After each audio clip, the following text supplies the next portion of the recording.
இன்னுமாங்க நீங்கள் வெங்காயம் தக்காளி எல்லாம் போட்டு உருளைக்கிழங்கு மசாலா செஞ்சிட்ருக்கீங்க? பாம்பே உருளைக்கிழங்கு மசாலா எப்படி செய்கிறதுன்னு பார்ப்போமா? இதுக்கு வெங்காயம் தக்காளி எதுவுமே தேவையில்லைங்க. ஜஸ்ட்டு மசாலா அண்ட் உருளைக்கிழங்கு இருந்தால் போதும். செம்ம டேஸ்ட்டாக இருக்கும். வாங்க எப்படி செய்கிறதுன்னு பார்ப்போம். ஃபஸ்ட்டு அதுக்கு ஒரு 3 உருளைக்கிழங்க நல்லா தோலெல்லாம் உரித்து நல்லா அவிச்சு எடுத்துக்கோங்க. இப்போ நல்லா மேஷ் பண்ணிக்கோங்க. கட்டி இல்லாமல் நல்லா மேஷ் பண்ணிக்கோங்க. அப்போ தான் கொஞ்சம் நல்லாயிருக்கும். அண்டு இது நல்லா வந்து மேஷ் பண்ணதுக்கப்புறமா ஒரு பேன் எடுத்துக்கோங்க. அது நல்லா ஹீட் ஆனதுக்கப்புறமா பேன் ஹீட் ஆகிடுச்சு. இப்போ நான் ஒரு 2 ஸ்பூன் அளவில் ஆயில் போட்டுக்கிறேன்.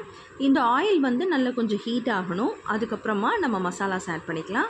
ஸோ முதல்ல வந்து 1/2 ஸ்பூன் அளவில் வந்து கஸ்தூரி மேத்தி போட்டிருக்கேன். இது நல்லா ரோஸ்ட் ஆனதுக்கப்புறமா 1 ஸ்பூன் வந்து சில்லி பவுடர், 1/2 ஸ்பூன் மஞ்சத்தூள், 1/2 ஸ்பூன் தனியாத்தூள், 1/2 ஸ்பூன் சீரகப்பொடி, 1/2 ஸ்பூன் சோம்பு பொடி. இது எல்லாமே வந்து பார்த்திங்கன்னா பச்சை ஸ்மெல் போகிற வரைக்கும் நல்லா வந்து ரோஸ்ட் பண்ணிக்கோங்க. ஸோ இது நல்லா ரோஸ்ட் ஆனதுக்கப்புறம் மேஷ் பண்ணி வச்சுருக்க பொட்டேட்டோஸை ஆட் பண்ணிக்கலாம்.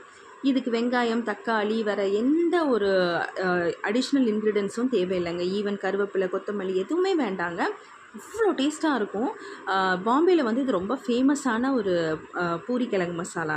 ஸோ இதை வந்து எது கூடலாம் சர்வ் பண்ணலான்னா பூரி கூட சர்வ் பண்ணலாம், சப்பாத்தி, ஈவன் தோசை, இட்லி, தோசைக்கு நடுவில் வச்சு கூட சாப்பிடலாம். இதில் நம்ம வந்து சமோசா கூட செய்யலாங்க. அவ்வளோ டேஸ்ட்டாக இருக்கும். கண்டிப்பாக ட்ரை பண்ணி பாருங்கள். உங்கள் எல்லாருக்கும் ரொம்ப பிடிக்கும். கண்டிப்பாக ட்ரை பண்ணிவிட்டு கமெண்ட் பண்ணணும்.